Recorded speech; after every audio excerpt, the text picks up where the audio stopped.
Support for the show comes from Public. Lately, it feels like there are two types of investing platforms. Some are traditional brokerages that haven't changed much in decades, and others feel less like investing and more like a game. Public is positioned differently. It's an investing platform for people who are serious about building their wealth. On Public, you can build a portfolio of stocks, options, bonds, crypto without all the bugs or the confetti. Retirement accounts? Yep. High yield cash? Yes again. They even have direct indexing. Public has modern design, powerful tools, and customer support that actually helps. Go to public.com/market and earn an uncapped 1% bonus when you transfer your portfolio. That's public.com/market. Ad paid for by Public Holdings. Brokerage services by Public Investing. Member FINRA SIPC. Advisory services by Public Advisors. SEC registered advisor. Crypto services by Zero Hash. All investing involves risk of loss. See complete disclosures at public.com/disclosures. Being a small business owner isn't just a career, it's a calling. Chase for Business knows how much heart and effort go into building something of your own. Manage all your business finances, from banking to payments to credit cards, all in one place with Chase's digital tools. Plus, access online resources designed to help your business thrive. Learn more at chase.com/business.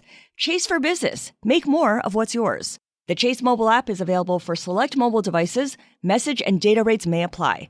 JP Morgan Chase Bank N.A. Member FDIC. Copyright 2026. JP Morgan Chase & Company.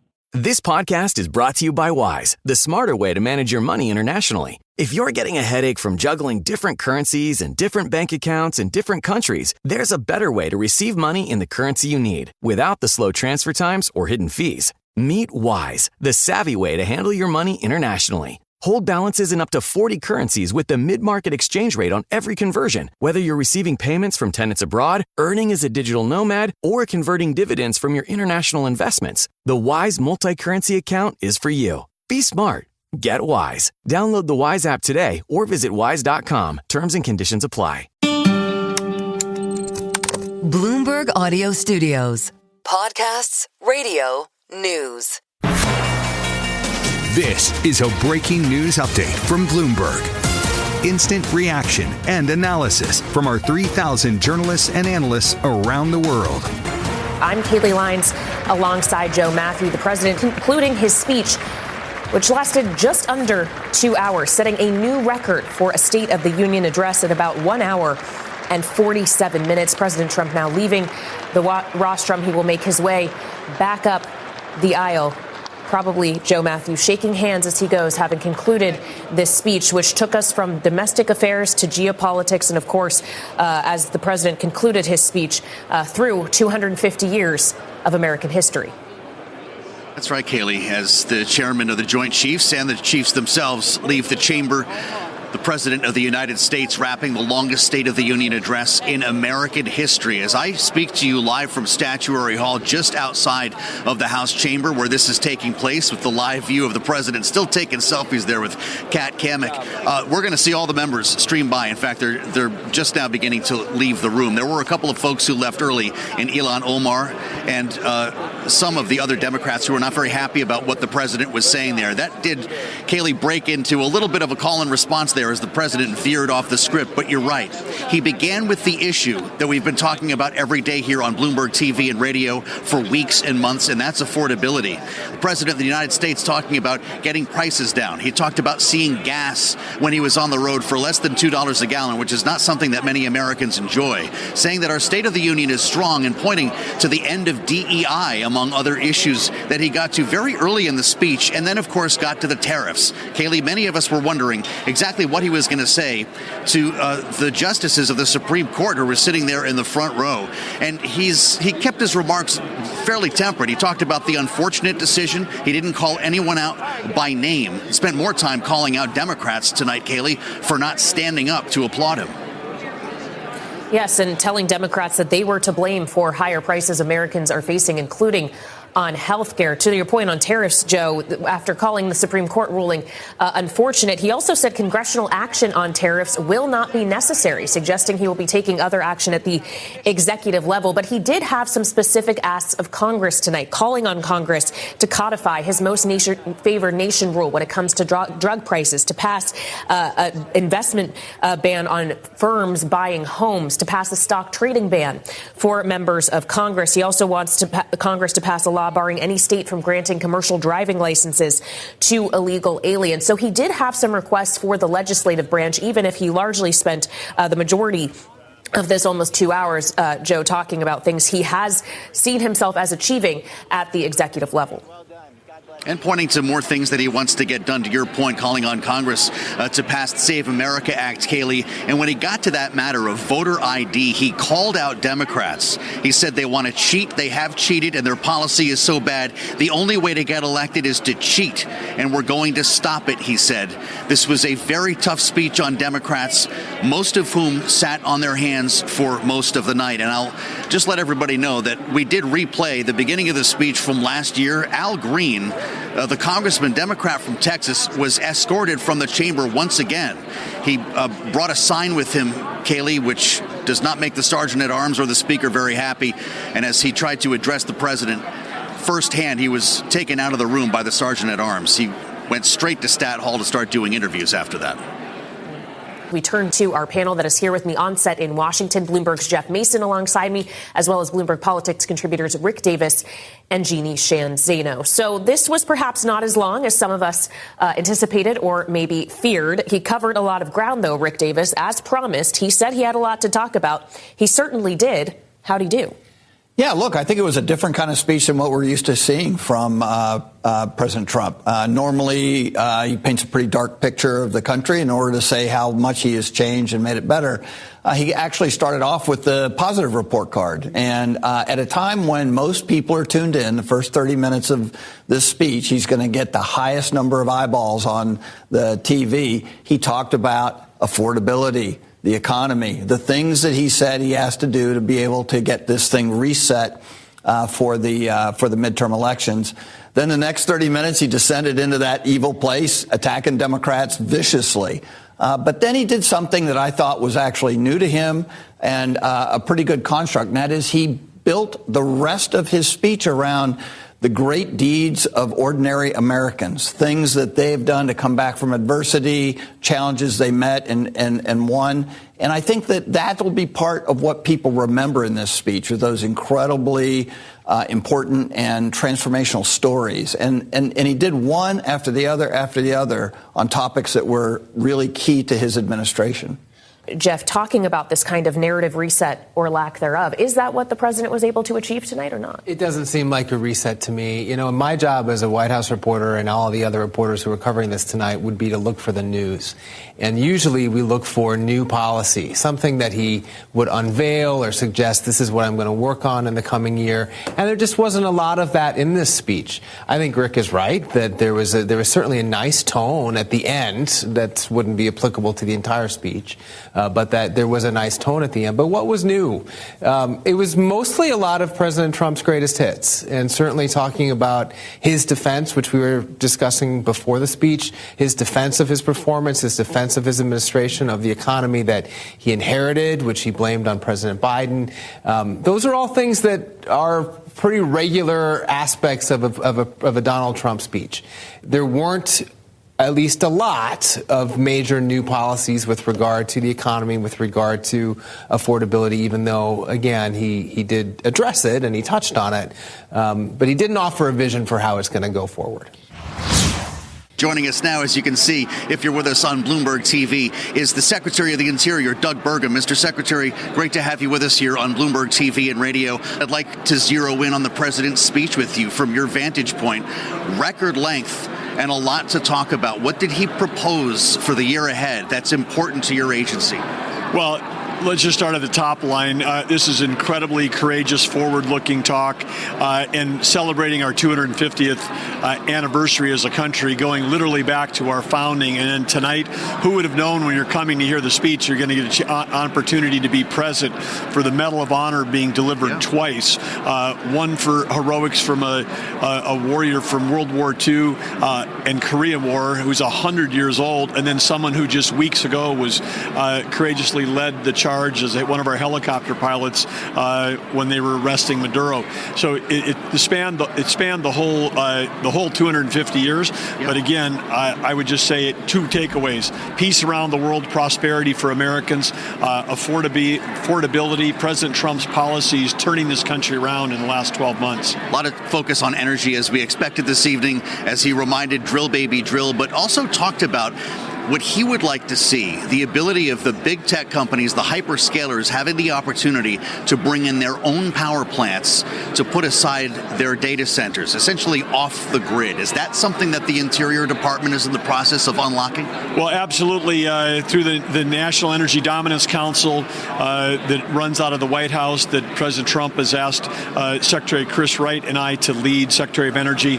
We're working hard to make sure that we can do this, have this behind-the-meter capability, BYOP, bring your own power, because we need power. This is about energy addition. There is no energy transition. President Trump understands that we've got to have energy abundance. We've got to be able to sell energy to our friends and allies, including those that have been dependent on our adversaries. I mean, if you're getting energy from Iran or Russia and they're funding terrorism or wars, I mean, we can stop wars and stop terrorism by having energy abundance from the U.S., but enough abundance that we can keep prices for energy here at home low, even with the demand increase, so that we can win the AI arms race against China, which part of that race is who can generate the most electricity, because this is the first time in history you can take a kilowatt of electricity and turn it into intelligence. President Trump understands that. His policy is going to work for both winning the AI arms race and for keeping electricity affordable for Americans. Wait, there's so much there. Do you worry about some of the concern that people have expressed about data centers, the NIMBY concerns, the worry about their electricity bills rising? Is this plan the way around that? Absolutely, because if it's off the grid, it's not putting any burden on the grid itself, and it's not putting any pressure on ratepayers. Matter of fact, in North Dakota, when I was still governor there just 15 months ago, we were completing a $1.2 billion data center, and the electricity rates were going to go down for all the people there, because you're spreading the cost across a big industrial buyer in a rural area. So there are ways where you can add capability, add a big power user like that. And if you do it in the right way, it actually brings power down. So it's only people that would be opposed to for other reasons, including the climate extremists, would come up with a story that says that artificial intelligence is going to raise your rates automatically. That's only with the wrong policies. With the right policies, they'll stay the same or go down. Really interesting. The audience is deeply concerned about the future of that AI race, what it means for this country. The president said a bit about that this evening, but clearly it's one of many priorities that he's pursuing in this new year. What's the most important way to win that AI race, even as the markets start to question some of the spending that we're seeing from these massive companies? They're the size of countries, Mr. Secretary. Yes, well, but again, this is we're in recovering new territory, and we're going to see incredible capital flows around the world, and those capital flows, record capital flows, are going to go to places that have ample, affordable, reliable, and secure power, and that's going to be countries, and it's going to be states within those countries, within Europe. It may be certain countries as opposed to all of the EU. Secretary Chris Wright and I today met with 21 energy ministers from Central and Eastern Europe. Again, the race is on. People that have sensible energy policies that focus on affordable, reliable, and secure energy are going to see a boom in investment going forward, because it's not just the data center, it's what follows that: advanced manufacturing, the physical AI, because AI will be the greatest productivity increase that humanity has ever seen. It really is an extension of human capability, whether it's curing cancer, providing a tutor for every school kid in the world, or solving the most complex problems that we've ever faced. This is is something that we need, and America and the free world needs to make sure that we're competitive in this AI arms race, and the way we do that is generate more power. Energy addition, there is no such thing as energy transition if you're shutting down 7x24 secure base load and adding intermittent, unreliable, foreign-sourced energy. That's energy fantasy. President Trump's focused on energy reality. You're not only the Interior Secretary, but you're also a surrogate of the president. Typically, after the State of the Union, we see cabinet secretaries fan out across the country to hit home, to deliver the message that the president began tonight. Do you have travel plans? What do the next weeks and months look like for you? Well, absolutely. And of course, all the cabinet secretaries will tie it in with part of their job. So I'm going to be heading out to western states where we have a large degree of federal land, a lot of intersection with those federal assets. What we like to say, the Department of Interior has got the largest balance sheet in the world. 500 million acres of land, 700 million acres of subsurface rich with minerals, 3 billion acres of offshore from American Samoa to the U.S. Virgin Islands, Gulf of America, which represents a huge energy component mix for our country. But yeah, we'll be spanning out and delivering the message, and the message is one that's a forward-looking prosperity. When you talk about the policies for your businesses, we're talking about cutting taxes, massively cutting regulations, record investment, incomes are up, inflation is down, interest rates are down, and affordability of housing is becoming more affordable. I mean, President Trump's right. We are entering a new golden age of abundance. This first year was an amazing 180-degree turnaround. The next year going forward could be nothing short of an economic miracle. We'll be watching for you here in Washington and on the campaign trail throughout the midterms. Mr. Secretary, thanks for joining us once again on Bloomberg TV and radio. Thank you for being here. Absolutely. Doug Burgum. Being in front of this great statue of one of the great North Dakotans. We worked that out for you on the North Dakota statue here in Stat Hall. Kaylee, I'll send it back to you in the Bureau.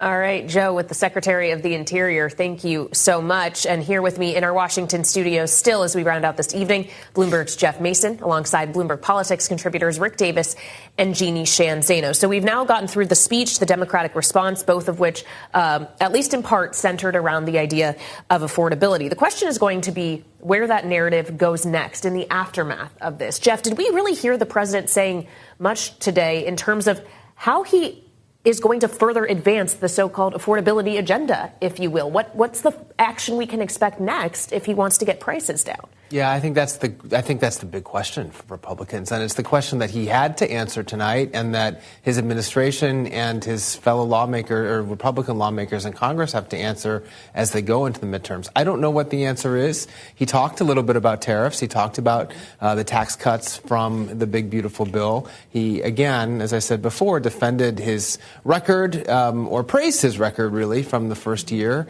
as something worth running on. But he didn't come out and say this is part two. This is my next sort of goal for working on affordability going forward. He talked a little bit about health care, but otherwise not a whole long list of policy ideas for the next several months. Well, and health care was one of the areas, Rick, in which he was making a specific ask to Congress, codify my most favored nation rule. He also asked them to ban investment firms from buying homes in an effort to obviously address the housing and supply issue we have in this country. But given that it is an election year, the midterms are getting closer with every day that passes, are we actually going to see legislation in that regard or any others? Yeah, I don't think there's really going to be an appetite in Congress to spend a lot of time legislating. This is a year where they go back to their districts and they try to win re-election. So certainly the energy that the House had to pass his, big, beautiful bill and other items in the first year agenda is just not going to be there this time. Plus, even their margins are slimmer than they were at the start of the last year. And I, too, was surprised that he didn't spend more time on health care in the sense that this is the cause of the greatest, longest government shutdown in history just a few months ago. And yet he really just sort of retreaded the same rhetoric that he's done before. So, yeah, I think there's something in there that he could campaign on. These are not programs that are necessarily new. But if he actually stuck with it and talked about these housing issues, talked about some of the drug pricing activity, talked a little bit about, what's going on with healthcare, and of course, really dug in on some of these affordability issues, that could actually be a platform to go forward. I don't think it's so much he needed something new today, but can he actually sustain the rhetoric that he gave to the American people tonight longer than one night? Well, that is the question, and not just, of course, his remarks on the economy, but on what is supposed to be his other strongest issue, Jeannie, which is immigration. Knowing he delivered this speech with the Department of Homeland Security still shut down, calling for Democrats to fund it, yes, but did you sense a president that is any closer to reaching some kind of compromise with Democrats on reforms to ICE and immigration enforcement? No, and this was another area I was surprised by, because the president seemed to double down. He talked a lot about the border, and then he consistently kept talking about the fact that the immigrants are criminals, something that we know is not true, and the people they are deporting are criminals. Even his own government says that is 7 to 14% of the people deported, and it doesn't work for him in any way. It is not true, and it doesn't address the problems that Democrats have raised, or the problems, quite frankly, the American public have raised. And the Democrats would like nothing more than to keep talking about this. It's the first time, and I know that Rick knows this issue so well, that Democrats, probably in decades, have been on the popular right side of immigration. They are thrilled and they want to stay there. So he did them a favor. I also thought it was interesting how Governor Spanberger addressed both that issue and the economy. I think it's probably a little bit of a playbook for how Democrats are going to address these issues in the coming months. She asked, is the president working for you? Is the president helping on affordability? She didn't name check the two people who were killed in Minneapolis, but she mentioned that ICE agents had killed Americans on the streets of the United States. Those are pretty salient points that she made in a much shorter speech that I imagine we'll be hearing Democrats repeating in the coming months. And we just have less than a minute left, Jeff, but the president did touch on Iran this evening, saying he would prefer diplomacy, but saying he will never allow the world's #1 sponsor of terror to have a nuclear weapon. By the time this week is out, could we very well have see the president decide that diplomacy will not work? It's hard to say. I mean, this is a decision that we've been looking for and waiting for some time now. He talked about it, as you said, but he didn't really give an indication of the direction that he's going. Saying that he wants diplomacy is something that he has said before. So we'll see if they are able to come up with a deal. Talks in Geneva on Thursday. Meantime, it's almost Wednesday here in the United States. As we round out the State of the Union evening, we're approaching midnight. Bloomberg's Jeff Mason and Bloomberg Politics contributors Rick Davis and Jeannie Shanzana with us throughout the coverage this evening. We so appreciate you joining us, and we thank you for joining us on this special coverage of President Trump's State of the Union. I'm Kaylee Lyons alongside Joe Matthew.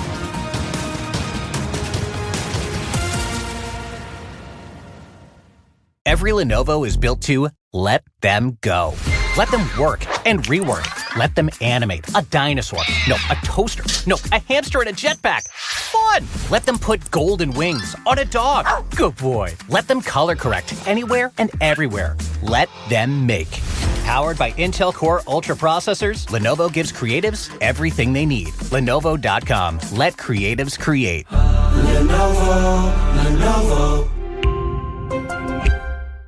You see it instantly. It's Coldwater Creek, the mark of exceptional workmanship and signature touches inspired by a Mountain West heritage. Distinctive styles created from quality fabrics, silhouettes perfected with just the right drape, feel-good fits offering ease of movement, and thoughtful details to elevate your look. For a wardrobe you can count on season after season, visit coldwatercreek.com. Shop the new spring collection at 20% off $75 or more with code IHEART20. You know that feeling when a story just grabs you and won't let go? That's the kind of drama that's waiting for you on Disney Plus Hulu. Mysterious post-apocalyptic thrillers like the acclaimed Hulu original, Paradise. Action-adventure dramas like Daredevil Born Again. And iconic medical dramas like Grey's Anatomy. Or maybe you want your drama with a side of comic relief with shows like High Potential. Find the drama you want on Disney Plus and Hulu with a bundle subscription. Terms apply.